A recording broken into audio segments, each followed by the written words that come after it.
Louvado seja nosso Senhor Jesus Cristo, para sempre seja louvado. Curso de Catecismo.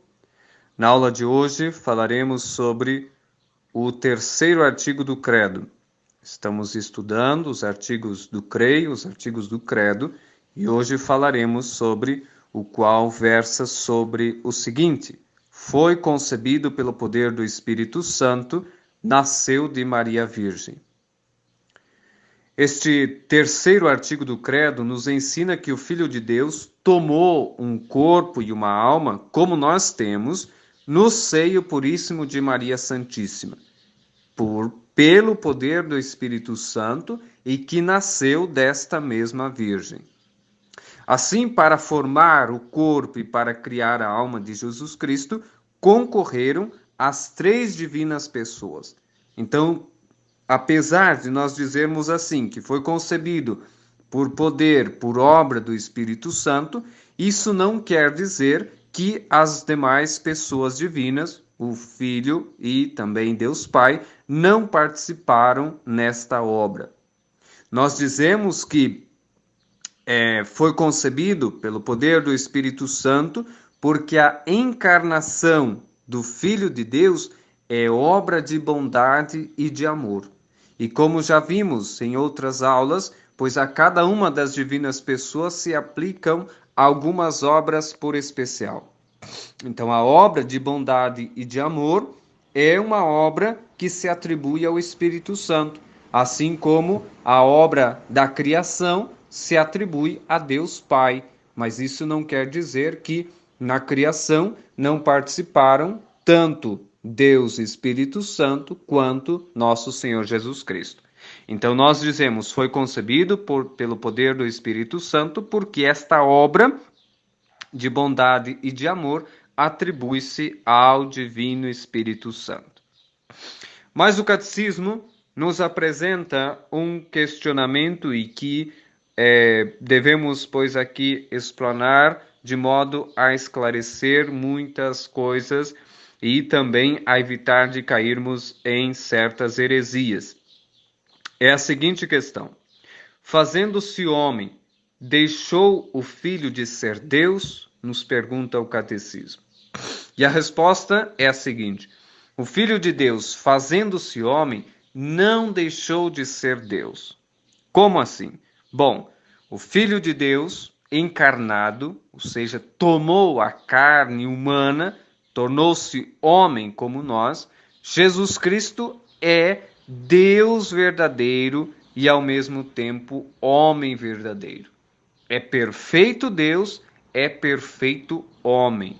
Então, em Jesus Cristo não há uma separação, como numa lógica maluca entendem os protestantes, e também os modernistas, e aí chegam a dividir o Cristo histórico, o Jesus humano, do Jesus divino, do Cristo divino, não é? Então estes conceitos são, pois, heresias e levam simplesmente a conclusões, pois, bastante malucas, bastante contrárias à fé católica.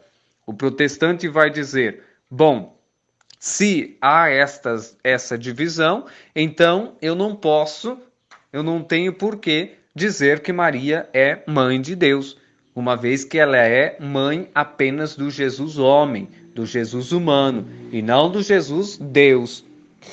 O modernista, por outro lado, vai ficar no Jesus histórico. Esse Jesus que viveu entre nós, o Jesus que pregou, que fez milagres, ou melhor, fez alguns prodígios, é o Jesus histórico.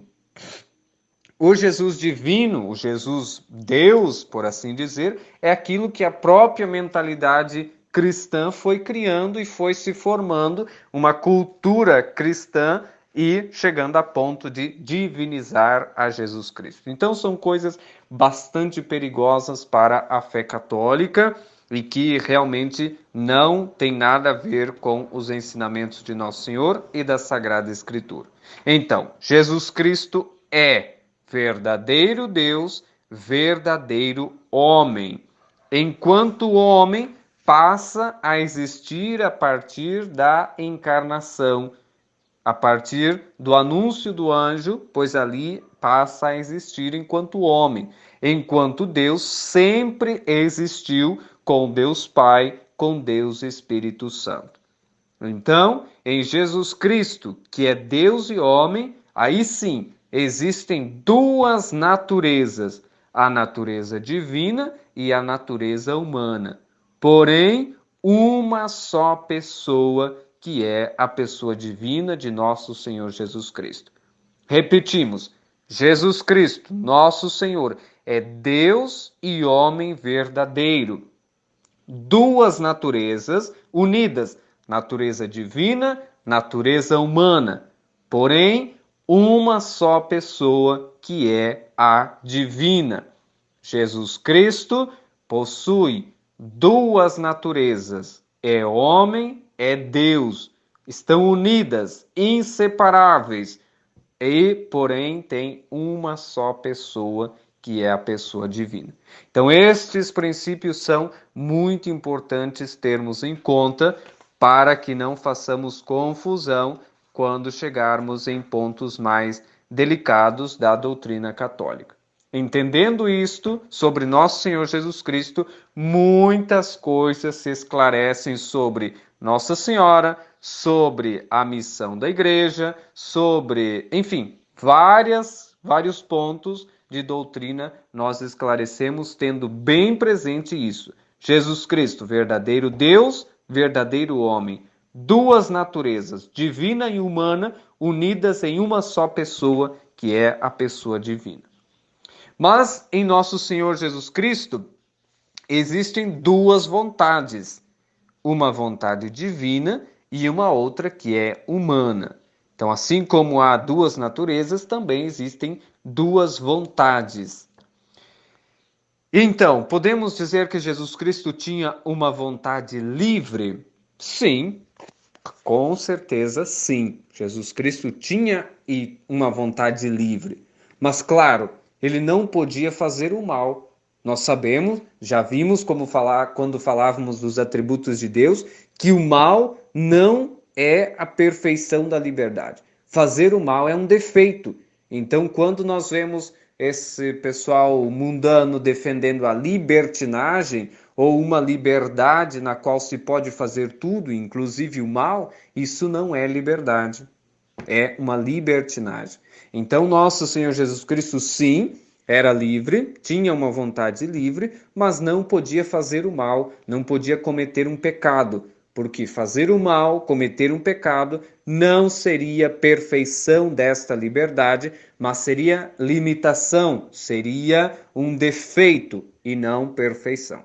Então, nosso Senhor Jesus Cristo, sim, era livre, vontade livre, podia fazer todas as coisas, porém, não fazer o mal, que é um defeito e não uma liberdade, não um ato de liberdade. Bom, então serão, diz o catecismo, uma e a mesma pessoa, o Filho de Deus e o Filho de Maria Santíssima? Já respondemos esta pergunta, não é recente. O Filho de Deus e o Filho de Maria Santíssima são a mesma pessoa. Ou seja, Jesus Cristo, porque é verdadeiro Deus e verdadeiro homem. Então nós podemos tranquilamente dizer que Maria Santíssima é a mãe de Deus, porque ela é a mãe de Jesus Cristo, que é verdadeiro Deus e verdadeiro homem. E de que maneira veio, pois, Maria a ser a mãe de Jesus Cristo? Ela é a mãe de Jesus Cristo unicamente por virtude do Espírito Santo. Como nós vimos, o primeiro questionamento do catecismo é pelo fato de que esta obra de bondade e de amor é obra do Espírito Santo. A própria Sagrada Escritura diz, não é? Aquele que nascerá de ti será chamado santo, e a sombra do Altíssimo te cobrirá.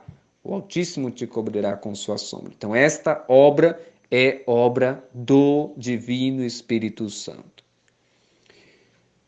Assim sendo, estimados irmãos, pois Nossa Senhora, assim nós chamamos, Maria Santíssima, é a mãe de Deus. Por virtude, ela se torna mãe de Jesus por virtude do Espírito Santo. E assim, é de fé que Maria Santíssima foi sempre virgem, é chamada a Virgem por excelência. Ela é, pois, a Imaculada Conceição. Ela, sendo toda pura, sendo toda pulcra, vai dizer o hino, pois foi encontrada digna de ser a mãe de nosso Salvador, de ser a mãe de Jesus Cristo, a mãe do Verbo encarnado. E para tal, pois exigia-se toda uma pureza, santidade e uma total entrega a Deus, e da qual Maria foi encontrada digna. Ela é, pois, a sempre Virgem Maria. Ela é virgem antes do parto, é toda pura, é virgem durante o parto e é virgem depois do parto. E aqui, senhores católicos, que veem esses filmes, essas séries e coisas por aí, com muitas mentiras, não é? Sempre com tendência evangélica, protestante, colocam Maria tendo dores no parto, não é? No nascimento de Nosso Senhor Jesus Cristo, ou coisas do tipo. Isso é totalmente falso, isso vai contra os dogmas da fé católica. Então, Maria Santíssima, toda pura, sem mancha, é sempre virgem. Ela é virgem antes, durante e depois do parto. Por isso, a grande dignidade de ser a mãe de Deus, a mãe do Verbo encarnado. Pois nossa aula fica por aqui. Nós falamos então sobre o terceiro artigo, o qual foi concebido pelo poder do Espírito Santo, nasceu de Maria Virgem, nasceu da Virgem Maria. Na próxima aula, nós falaremos sobre o quarto artigo, que diz o seguinte: padeceu sob o poder de Pôncio Pilatos, foi crucificado, morto e sepultado. Então, nós veremos toda a trajetória, podemos assim dizer, a via sacra, ou seja, desde a condenação de Nosso Senhor Jesus Cristo até a sua sepultura. É o que nós veremos na próxima aula. Que Deus nos abençoe, que São Pio X, que São Roberto Bellarmino, São Tomás de Aquino nos abençoe, nos ajudem a entender cada vez mais e melhor a doutrina católica. Rogai por nós, Santa Mãe de Deus, para que sejamos dignos das promessas de Cristo. Amém.